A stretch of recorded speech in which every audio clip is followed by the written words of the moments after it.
வணக்கம் மக்களே. நம்ம கர்ணப்புறா மேலுக்கு நம்ம ரெக்கை அவுத்து விட்டோம் மக்களே.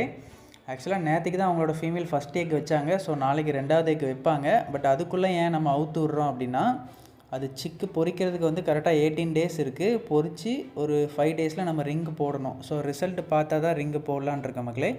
ஸோ குஞ்சு பொரிக்கிறதுக்குள்ளே ரெண்டும் பறக்க விட்டு அதோட ரிசல்ட் பார்க்கலாம் அப்படிங்கிறக்காண்டி தான் நம்ம குயிக்காக அவுத்து விட்றோம். ஆக்சுவலாக இந்த பேரை இந்த கூட்டுக்கு நம்ம செட் பண்ணி கரெக்டாக 1 வீக் ஆச்சு. ஸோ போன சண்டே செட் பண்ணியிருந்தோம். இப்போ லாஸ்ட்டு சண்டே நேற்று தான் அவுத்து விட்டோம் மக்களே. ஸோ நாளைக்கு அவங்க இன்னொரு எக்கு வைப்பாங்க. ஸோ அப்கமிங் சண்டேயில் ஃபீமேலுக்கும் நம்ம ரெக்க கொடுக்கலான் இருக்கோம். ஸோ மேலே அவுத்து விட்ட அன்றைக்கே மேலே போயிட்டு கீழே நல்லபடியாக இறங்கிட்டு மக்களே. ஸோ போகணும் அப்படிங்கிற மைண்ட் செட் இல்லை. ஸோ பாருங்கள் மேலே இருக்குதா. ஸோ கீழே இறங்கின வீடியோ நம்ம எடுக்கலை. பட் ஒரு 6:30 போல் கீழே இறங்கிட்டாங்க. ஸோ இறங்க கொஞ்சம் டைம் ஆச்சு. அதனால தான் நம்ம எடுக்க முடியல மக்களே. அப்படி இல்லைன்னா கவர் பண்ணியிருப்பேன் அதையும். ஸோ அந்த ஃபீமேல் அவுத்து விட்றதுக்கு ஒரு 1 டே பேக் தான் நம்ம மேலே வந்து ரவுண்ட்ஸ் பற்றி விடுவோம். அது வரைக்கும் பற்ற மாட்டோம். ஸோ அதுவே பறந்தால் தான் உண்டு. அப்புறம் நம்ம கர்னிட்டை வச்சுருந்த 3வது சிக்கும் பொரிச்சிட்டு மக்களே. ஸோ அது வந்து மாப்பிள்ளையோட சிக்காக இருக்கும்னு நினைக்கிறேன். ஏன்னா இதுக்கு மட்டும்தான் லைட்டாக ஃபார்ம்ஸ் இருக்குது காலில். இப்போ காமிப்போம் பாருங்கள். ஸோ இந்த மாதிரி லைட்டாக காலில் முடி இருந்துச்சுன்னா அது வந்து ஃபார்ம்ஸாக தான் வரும். ஸோ நம்மகிட்ட ஃபார்ம்ஸ் இருந்த சாதா புறா வந்து நம்ம மாப்பிள்ளை பேர் மட்டும் தான் மக்களே. ஸோ 2 பேர் மட்டும் கேட்டிருந்தாங்க, ப்ரோ ஒரே சைஸ் சிக்கு வைங்க அப்போ தான் கரெக்டாக வரும்னு. ஸோ அது கரெக்டு தான் மக்களே. ஒரே சைஸில் இருக்க சிக்கை வந்து நம்ம மாற்றி வைக்கலாம்.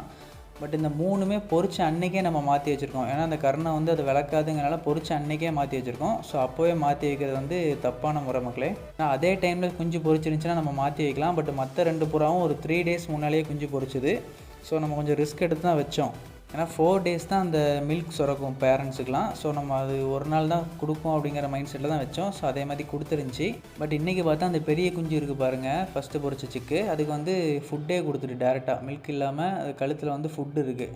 ஸோ அந்த நடுவில் இருக்கிற சிக்குக்கு தான் ஓரளவுக்கு மில்க் இருக்குது. இப்போ 3வது சிக்குக்கு வந்து நம்ம மாற்றி வைக்க முடியாது. ஸோ அதனால் நம்ம கர்னேட்டே வைக்க போகிறோம். ஸோ நம்ம ரொம்ப டிஃப்ரென்ஸில் மாற்றி வைக்கிறதும் தப்பாகி போயிடும் மக்களே. அதனால தான் நம்ம மாற்றி வைக்கல. ஸோ ஓரளவுக்கு முள்ளு முடி முளைச்சிட்டுனா அதுக்கப்புறம் நம்ம மாற்றி வைக்கலாம். பட் இந்த சிக்குக்கு நமக்கு முள்ளு முடி முளைச்சி தான் இருக்குது. இது வந்து கர்ண சிக்கு. ஸோ நம்ம மாற்றி தான் வச்சுருந்தோம். ஸோ இது கூடயே இதே சைஸில் இருக்கிறது தான் இன்னும் சாதா புரோட்டா ஒரு சிக்கு இருக்கலாம் மக்களே. அதுவும் சேம் சைஸில் தான் இருக்குது. ஸோ இந்த 2ஐயும் தூக்கி நம்ம ஒரே புரோட்டா வைக்கலாம். பட் மற்ற 3 சிக்கு ரொம்ப சின்ன சைஸில் இருக்கனால அதுக்கு வந்து மில்க் கொடுக்க முடியாது அதோட பேரண்ட்ஸால். ஸோ கன்ஃபார்மாக டெத் ஆகிறதுக்கான வாய்ப்பு தான் அதிகம்.